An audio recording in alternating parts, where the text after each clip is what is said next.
السلام علیکم ورحمۃ اللہ وبرکاتہ۔ درود پاک پڑھیں۔ اللہم صلی علی سیدنا شفیعنا مولانا محمد بارک وسلم، صلو علیہ صلاۃ و سلام علیک یا رسول اللہ صلی اللہ تعالی علیہ وسلم۔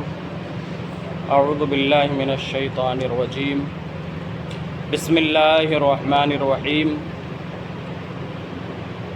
وَإِذْ قَالَتِ الْمَلَائِكَةُ یا مریم ان اللہ اصطفاکی وطہرکی واصطفاکی علی نساء العالمین۔ اور جب فرشتوں نے کہا اے مریم بے شک اللہ نے تجھے چن لیا اور خوب ستھرا کیا اور آج سارے جہان کی عورتوں سے تجھے پسند کیا۔ فرشتوں نے حضرت مریم رضی اللہ تعالی عنہا کو خوشخبری سنائی کہ اللہ رب العزت نے آپ کو خوب ستھرا کیا۔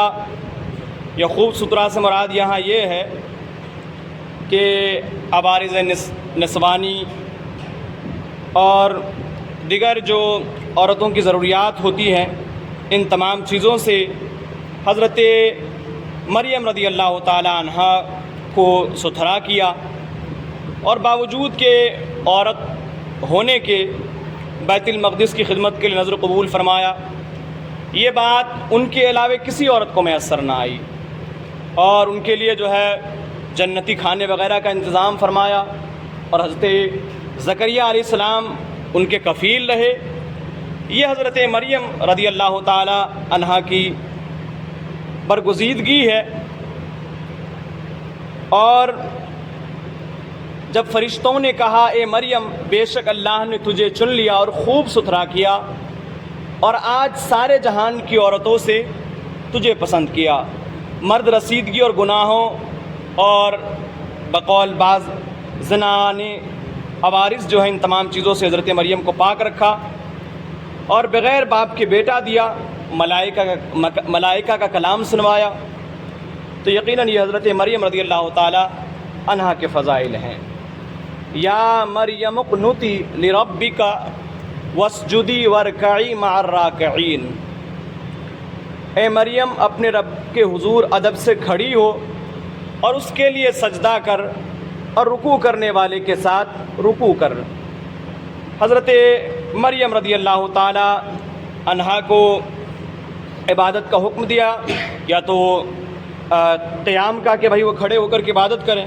جب فرشتوں نے یہ کہا تو حضرت مریم رضی اللہ تعالی عنہا نے اتنا طویل قیام کیا، آپ کے قدم مبارک پر ورم آ گیا اور پاؤں پھٹ کر خون جاری ہو گیا، اس قدر وہ عبادت گزار تھی۔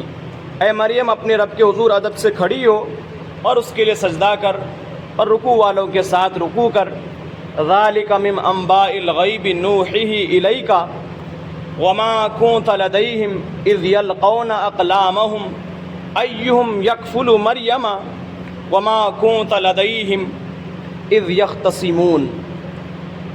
یہ غیب کی خبریں ہیں کہ ہم خفیہ طور پر تمہیں بتاتے ہیں، اور تم ان کے پاس نہ تھے جب وہ اپنی قلموں سے قرار ڈالتے تھے کہ مریم کس کی پرورش میں رہیں، تو ان کے پاس نہ تھے جب وہ جھگڑ رہے تھے۔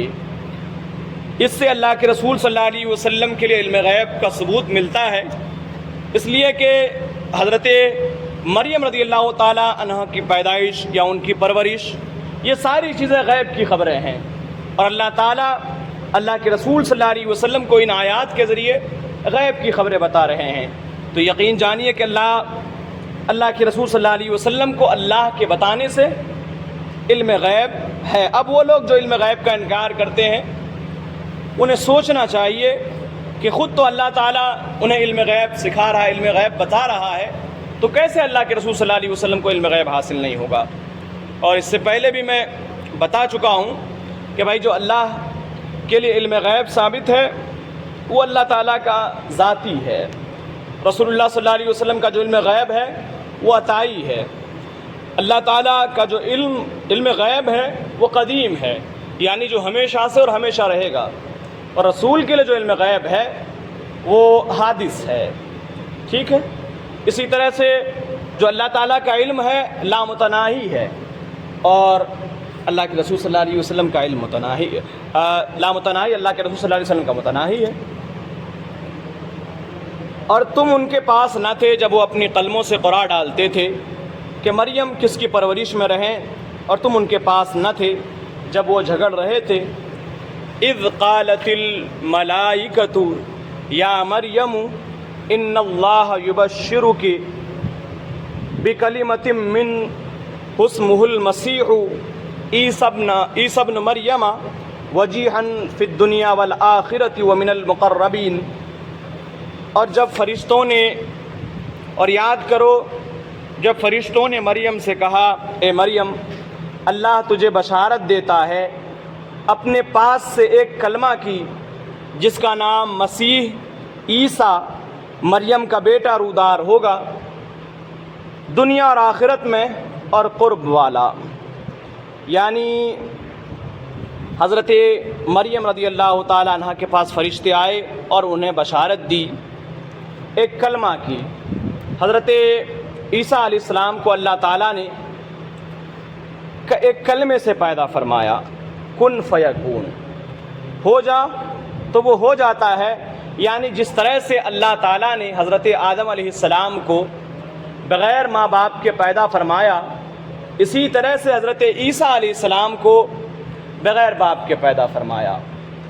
اور حضرت عیسیٰ علیہ السلام صرف یہ فرمانے سے کن فیکون، اسی وجہ سے ان کو کلمۃ اللہ کہا جاتا ہے نا، اور ان کا نام بھی بتا دیا، اور حضرت مریم رضی اللہ تعالیٰ عنہ کو یہ بشارت دی وجیہا فی الدنیا والآخرہ ومن المقربین، اور آگے جو ہے کچھ خصوصیات بھی بیان فرما رہے ہیں۔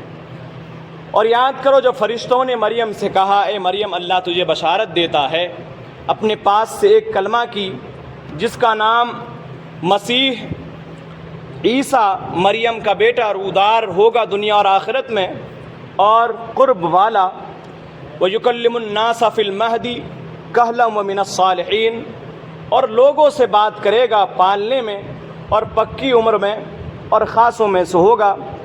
حضرت عیسیٰ علیہ السلام کے معجزات میں سے ایک یہ ہے کہ انہوں نے جب بچے کو گویائی آتی ہے یا جب وہ بولنا شروع کرتا ہے اس سے پہلے ہی حضرت عیسیٰ علیہ السلام نے کلام فرمایا۔ اور اسی سے پکی عمر کا مطلب یہ ہے کہ اب وہ تو آسمانی دنیا کی جانب ہے، پکی عمر ہے، جب وہ پھر تشریف لائیں گے قرب قیامت تو وہ دجال کو قتل کریں گے اور لوگوں سے پھر دین محمدی صلی اللہ علیہ وسلم کی وہ خدمت کریں گے، جیسا کہ حدیث میں آتا ہے۔ تو اسی کے تعلق سے اس آیت سے بھی ثابت ہوتا ہے کہ حضرت عیسیٰ علیہ السلام تشریف لائیں گے اور لوگوں سے بات کرے گا پالنے میں اور پکی عمر میں اور خاصوں میں سے ہوگا۔ قالت ربی انا یکون لی ولد ولم یمسسنی بشر قال کذلک اللہ یخلق ما یشاء اذا قضى امرا فانما یقول له کن فیکون۔ بولی اے میرے رب میرے بچہ کہاں سے ہوگا، مجھے تو کسی شخص نے ہاتھ نہ لگایا۔ فرمایا اللہ یوں ہی پیدا فرماتا ہے جو چاہے، جب کسی کام کو حکم فرمائے تو اس سے یہی کہتا ہے کہ وہ ہو جا، وہ فوراً ہو جاتا ہے۔ حضرت مریم رضی اللہ تعالی عنہا کا سوال تھا کہ اللہ رب العزت مجھے کیسے بچہ ہوگا، حالانکہ ابھی تو میرا نکاح بھی نہیں ہوا ہے اور میرے قریب کوئی مرد بھی نہیں آیا، مجھے کوئی مرد ہاتھ بھی نہیں لگایا ہے، تو کیسے میرا بچہ ہوگا؟ تو اللہ تعالیٰ نے ان کو جواب دیا اللہ یوں ہی پیدا کرتا ہے جو چاہے، جب کسی کام کا حکم فرمائے تو اس سے یہی کہتا ہے کہ ہو جا تو وہ فوراً ہو جاتی ہے، کن فیکون، تو وہ ہو جاتا ہے۔ تو حضرت عیسیٰ علیہ السلام اللہ رب العزت کے کن سے جو ہے وہ پیدا فرمائے گئے۔ ٹھیک ہے، انشاءاللہ پھر کل یہاں سے بیان ہوگا۔